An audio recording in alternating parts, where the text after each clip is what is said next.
برادری پرسیدن کرته بازی کردن آیا وضو را میشکند یا خیر و این بازی چی حکم دارد؟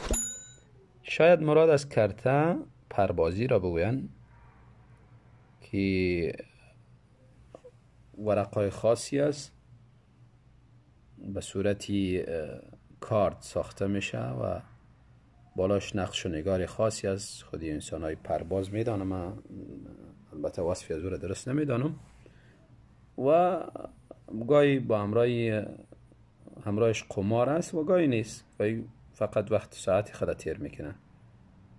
اگر این مقصد تان بوده باشه وضو را نمیشکنه، اما از جمله بازی های بیهوده است، وقت انسان را ضایع میکند، نه استفاده جسمی میبره و نه استفاده مالی و نه هم استفاده ذهنی، هیچ یکی از اینها را نمیبرد. اگر همراهش قمار بوده باشه، مال در میان بوده باشه، باز او حرامی قطعی است.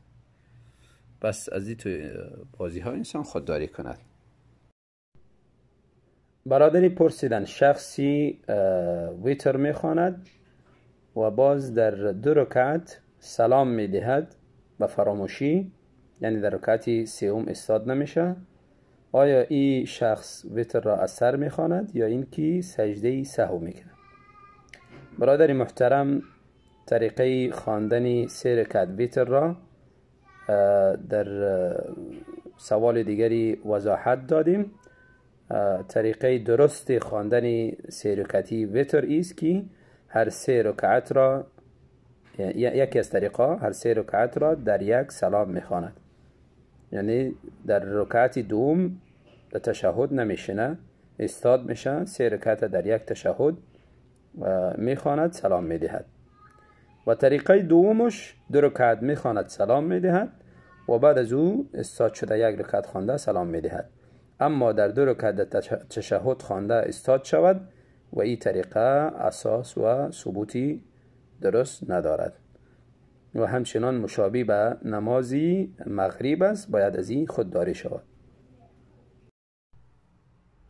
شخصی یا خواهری پرسیدن نام مدینه چی معنا دارد؟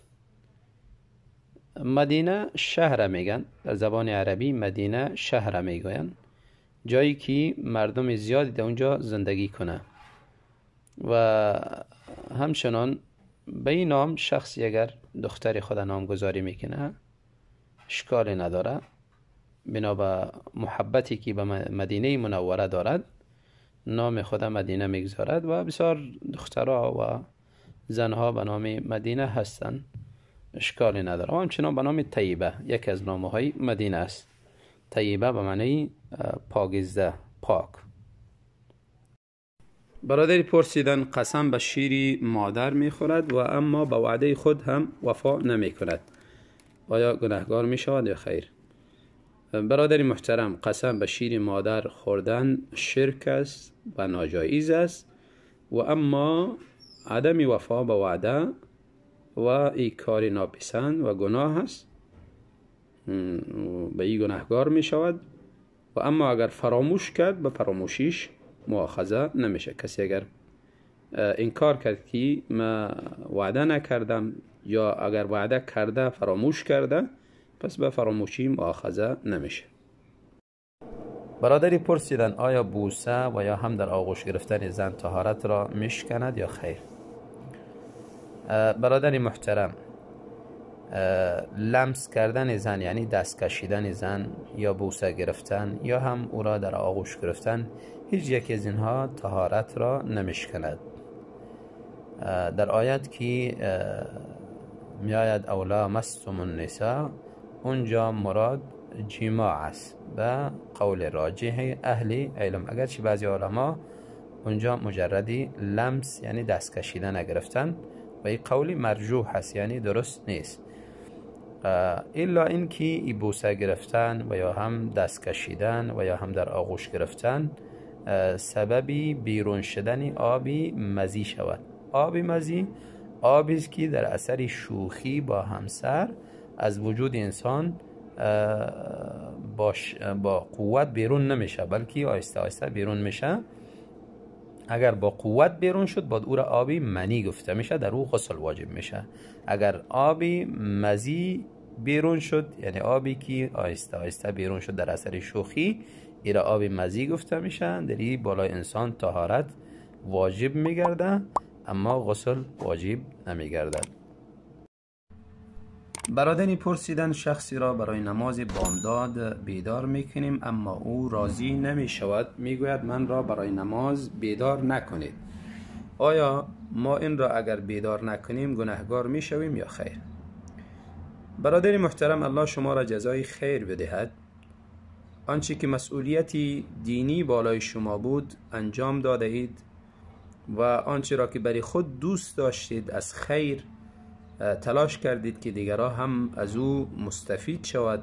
اما محروم شخصی است که از کار خیر محروم میماند و حتی دیگرها هم تلاش کند که او کار خیر انجام بدهد، تلاش میکند که امو خیر دیگرها را هم از سر خود بند کند. این انسان بدبختی است، به خصوص کسی که نماز بامداد نمیخواند.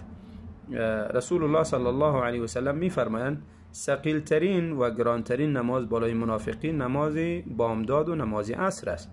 خیری در این انسان دیده نمیشه. پس اگر راضی نیست و از این بیدار کردن خوشش نمیآید و گاهی شاید سبب خشمش شود، بهتر است که شما خود را از این جدا کنید یا این شخص را از خود دور کنید.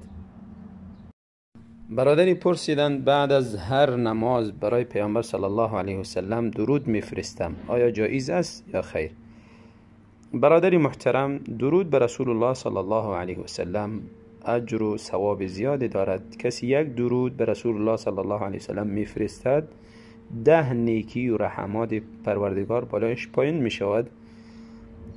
هر وقت دارید به رسول الله صلی الله علیه و سلم درود بفرستید، اما بعد از نمازها را تخصیص ندهید.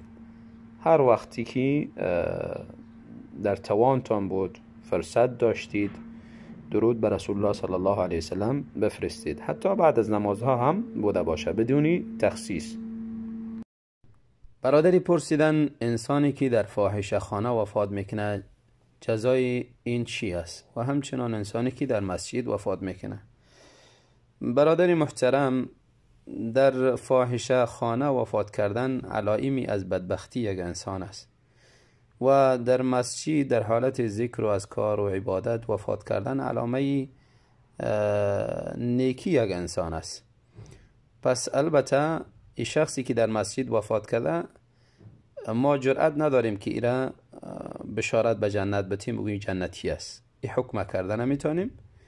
الله بهتر میدونه کی جنت میره و کی دوزخ و کی چی عملی داره که الله تعالی با او عمل او را مؤاخذه میکنه، بخشش میکنه، یا اینکه با عمل حتمی جزاش برش میتیه.